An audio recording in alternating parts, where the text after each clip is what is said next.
যে আমি ভালো মনের একটা মানুষের জন্য এখানে আসছি। ভালো মানুষটা মনের দেখতে যেমনই হোক, বয়স একটু বেশি হলে সমস্যা নেই, কিংবা কালো হোক, কিন্তু মানুষটা যেন সঠিক এবং ভালো হয়।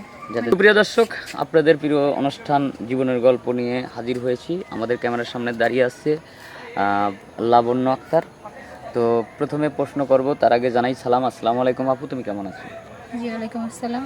আলহামদুলিল্লাহ, আমি ভালো আছি। আপনারা কেমন আছেন? আমরা অনেক ভালো আছি, সকলের দোয়ায়। আমাদের যারা দেশ বিদেশে যারা নিয়মিত আমাদের এই চ্যানেলটা দেখেন, সবারই দোয়ায় ভালো আছি। তো আবারও প্রশ্ন করি, তোমার নাম, তোমার পরিবারে কে কে আসছে এবং তুমি কোথায় জন্মগ্রহণ করছো, টোটাল বায়োডাটা দিয়ে দাও। আমার বাড়ি হচ্ছে জামালপুর সরিষাবাড়ি। আচ্ছা ফ্যামিলিতে মা আছে আর আমরা 3 ভাই বোন। বাবা নেই, বাবা মারা গেছে। আচ্ছা, আর আমরা 3 ভাই বোনের মধ্যে আমিই বড়, 2 বোন 1 ভাই। 2 বোন 1 ভাই। জি। ধন্যবাদ, থ্যাংক ইউ। আরেকটা প্রশ্ন হচ্ছে, তুমি কেন আমাদের ক্যামেরার সামনে আসছো? আমি আগেও আসছি আপনাদের এখানে, জি। তো সেটা মূলত হয় নাই, যে কারণে আমি এখানে আসছি। আমি আচ্ছা, এখানে এখানে আসার কারণ হচ্ছে যে আমি ভালো মনের একটা মানুষের জন্য এখানে আসছি। ভালো মানুষটা মনের দেখতে মানুষ। যেমনই হোক, বয়স একটু বেশি হলে সমস্যা নেই, কিংবা কালো হোক, কিন্তু মানুষটা যেন সঠিক এবং ভালো হয়।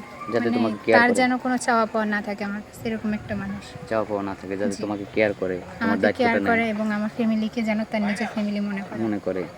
আচ্ছা, এখন মনে করো তোমাকে সেটা মনে করলো, সেরকম একটা মানুষ তোমার আল্লাহ জুটাইয়া দিল, জি। কিন্তু দেখা গেল যে তার ফ্যামিলিতেও বাবা মা আছে, বয়স্ক বাবা মা থাকতে পারে।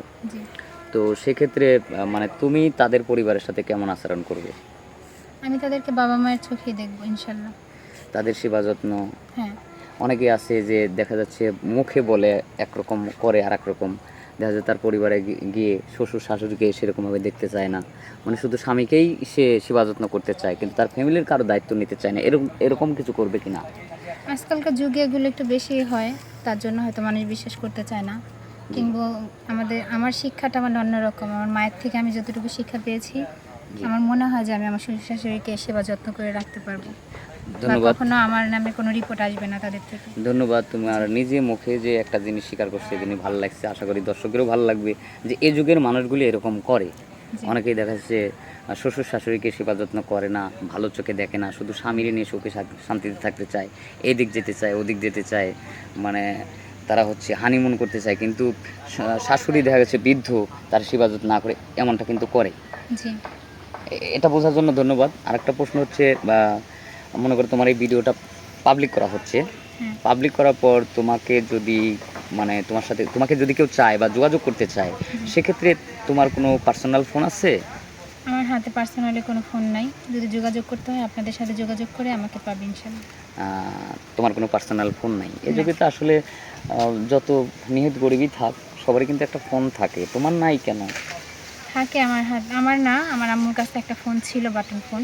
হ্যাঁ, যে ফোনটা মানে পানিতে পড়ে নষ্ট হয়ে গেছে, তারপর থেকে মানে ফোনটা আর্থিক ইউজ করো না? সমস্যার কারণে ফোন কেনা আচ্ছা, হয়নি। ফোন কিনা হয় না। তারপরে হচ্ছে যেহেতু তুমি হচ্ছে পরিবারের বড় মেয়ে, জি। মানে দায়িত্ব তোমার উপরেই বেশি। হ্যাঁ। তুমি একটা ফোন কেনার চেয়ে দেখা যাচ্ছে যে ওই ফোনের টাকা দিয়ে হাফ বস্তা চাউল কিনে পরিবারকে চালাইতে পারবো, যার কারণে তুমি ফোন কেনো না, হুম। বা এরকম কিছু। সাধ্য হলেও সম্ভব হচ্ছে না, কারণ তো পরিবারের দায়িত্ব তোমার উপর আছে, তাই তো? জি।